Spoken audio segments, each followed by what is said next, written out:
Selama ini Malaysia merasa jadi raja teknologi ASEAN, tapi siapa sangka manuver senyap Indonesia ke Moskow justru bikin Kuala Lumpur gemetar ketakutan.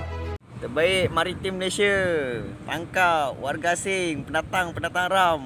Justru Malaysia cerdas, mereka ambil ilmunya, tapi mereka putus rantai pasokannya ke penjajah. Malaysia tegas tolak gabung BOP Donald Trump, pilih setia pada PBB. Wah, nggak gaul ini Malaysia. Kasihan melihat rakyat Indonesia. Kenapa? Karena mereka punya negara tidak jelas. Presiden kita ini sebenarnya bodoh, buta, tuli, atau mati rasa, atau memang mau cari muka untuk 2029. Yang panik bukan Malaysia, melainkan warga Indonesia. Kenapa demikian? Iya, lihat sendiri. Karena Indonesia ini negara macam apa? Negara jadi-jadian, kata orang itu, geng. Kok bisa negara jadi-jadian? Ya, kan.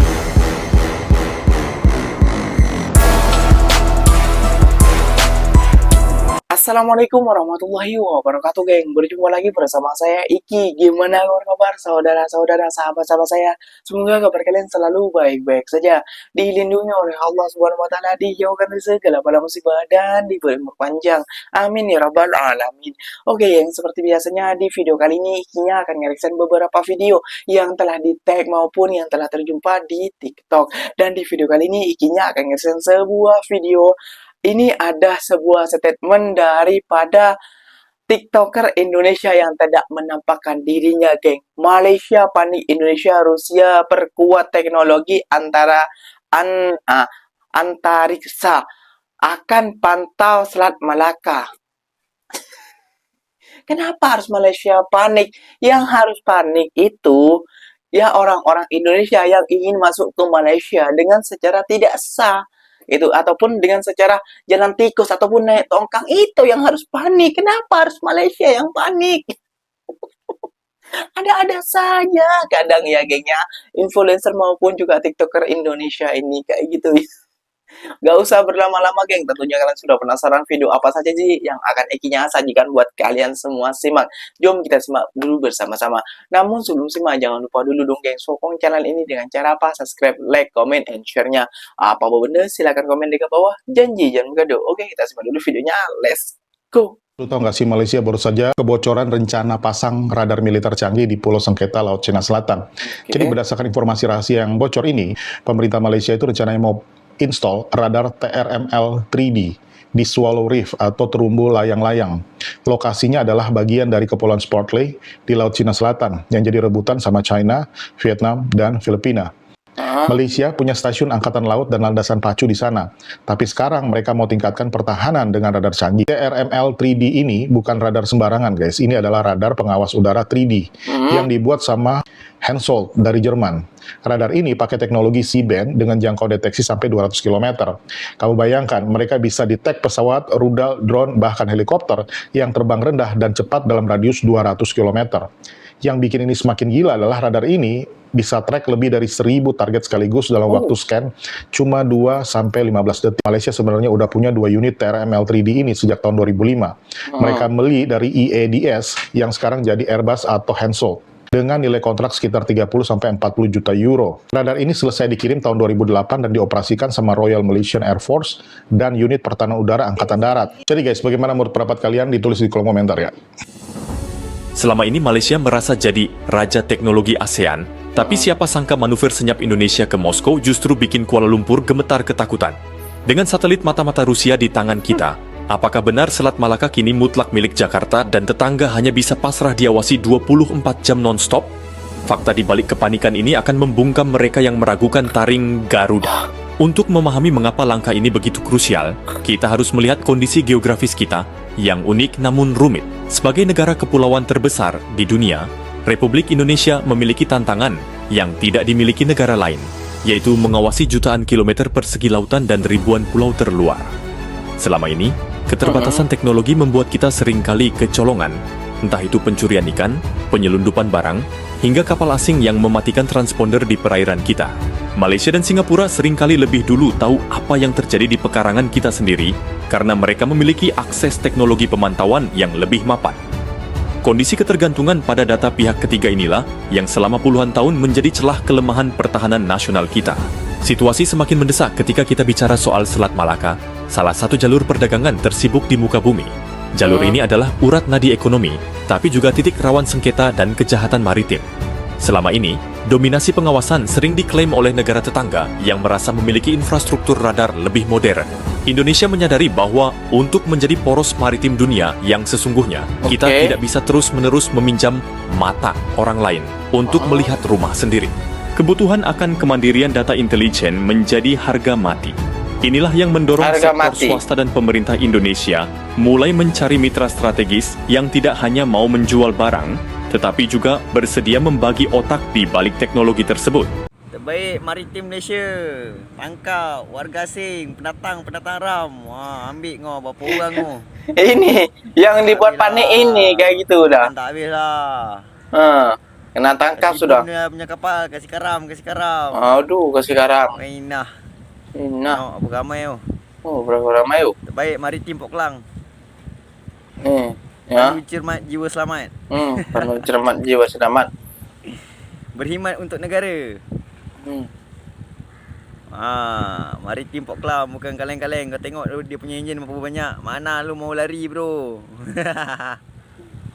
Ini ceritanya bukan Malaysia yang panik, namun orang-orang yang ingin masuk ke negara Malaysia yang naik tongkang lah yang panik. Ada-ada saja influencer ataupun tiktoker Indonesia ini mau buat statement panik lah kayak gini lah. Aduh ya Allah ya Robbi, ya ikinya paham kenapa Malaysia lebih canggih tentang radarnya tentang kayak gini ya, karena banyak orang ingin menyeludup masuk orang-orang ke Malaysia kayak gitu ya geng ya, kayak gitu, dan menuduh Malaysia mencuri ikan dan lain sebagainya. Banyak orang-orang kita juga kena tangkap sama Singapura, sama Malaysia juga banyak kayak gitu. Jadi jangan permasalahkan di tengah laut itu, kalau kita sudah kena ombak, mau ke pinggir, mau ke tepi, mau ke sana, itu sudah biasa. Jadi yang panik ini siapa sekarang? Nah, siapa yang ingin masuk ke negara Malaysia dengan secara haram ataupun tidak sah kayak gitu loh. Malah Malaysia panik katanya. Ngapain harus panik kayak gitu?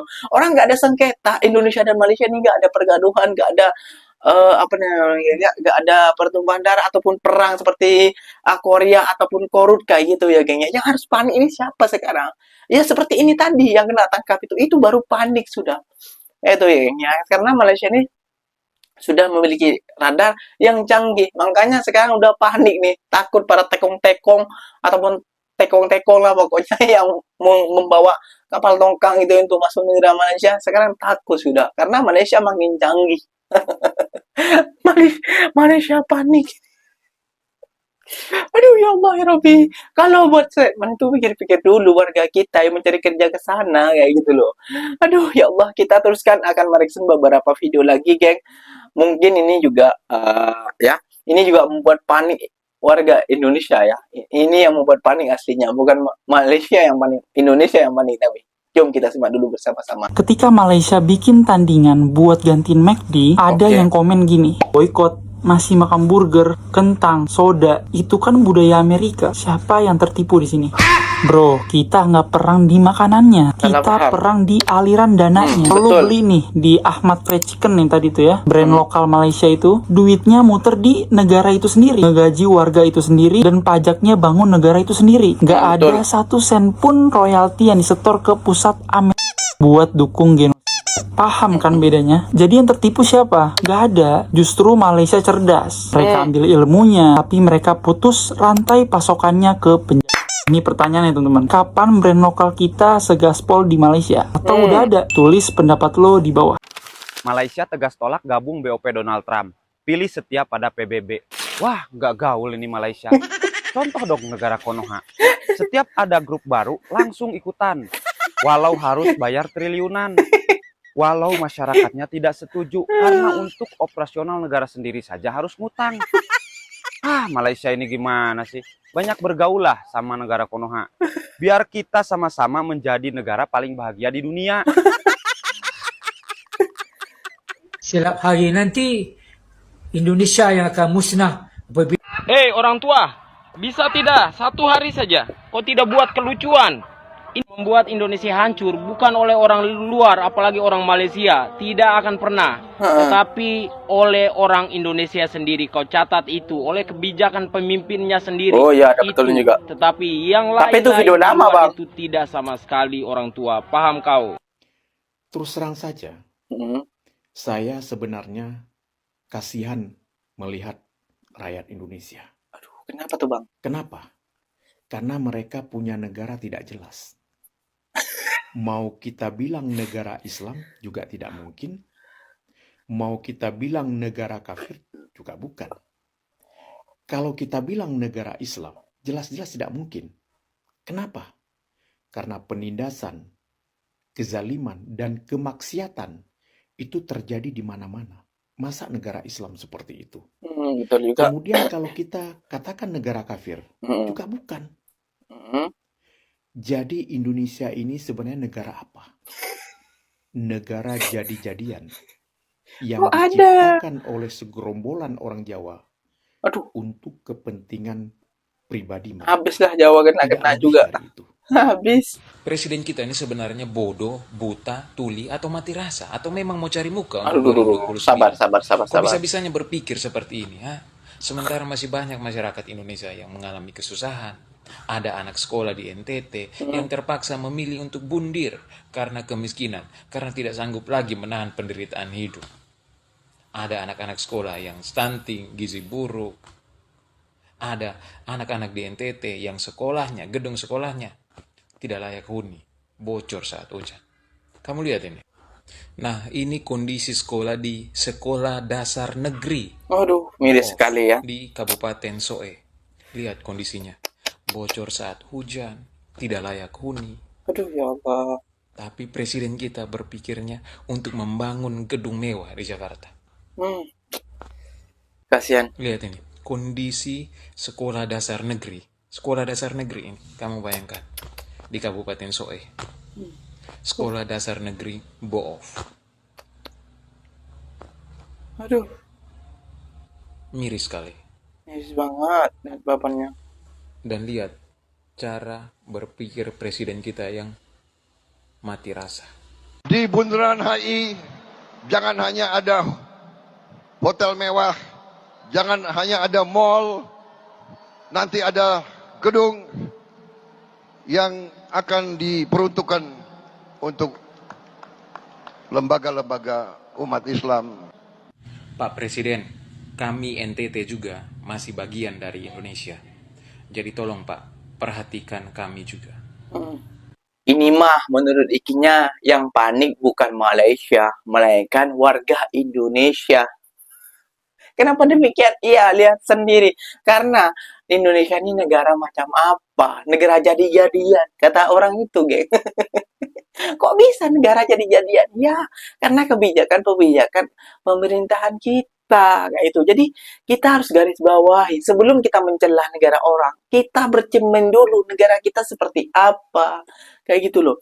Kita mencemooh, kita menghina negara orang, namun negara kita, oh ya Allah, sedih. Pendidikan, kesehatan, infrastruktur, jalan. Pokoknya genap lah, lengkap kayak itu ya. Pokoknya kalau beli 5 ringgit, paket hemat dan lengkap. Kayak gitu ya, geng ya. Jadi kita sebelum mencela orang ini ketakutan apa sebenarnya, lihat dulu kondisi negara kita seperti apa. Ya kalau kau melihat di Jakarta, wah di Jakarta dipandang. Namun sebelah Jakartanya, lihat dulu banyak pemukiman-pemukiman kumuh juga kayak itu. Ya pemukiman-pemukiman kumuh kayak itu loh.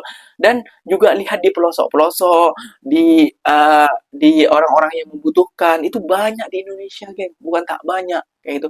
Jadi orang-orang Indonesia ini yang bersuara bukan antek-antek asing ataupun dibayar oleh orang Malaysia, bukan. Namun karena kita itu merasa ibah ataupun simpati kepada saudara-saudara kita yang berjauhan di sana, yang tidak mendapatkan fasilitas yang selayaknya mereka dapatkan. Kayak gitu loh. NTT sebagian Indonesia, Aceh juga bagian Indonesia. Pokoknya bagian pelosok-pelosok ini bagian Indonesia. Kayak gitu loh. Jangan cuma dibagikan di Jakarta saja. Nah, gitu loh. Oke, geng, mungkin videonya sampai di sini saja. Semoga video ini bermanfaat dan semoga kalian suka dengan video Ikinya. Terima kasih banyak buat kalian yang telah like, comment, and share-nya. Ikinya pamit undur diri dulu. Wassalamualaikum warahmatullahi wabarakatuh, geng. Berjumpa lagi kita di next video. Bye-bye.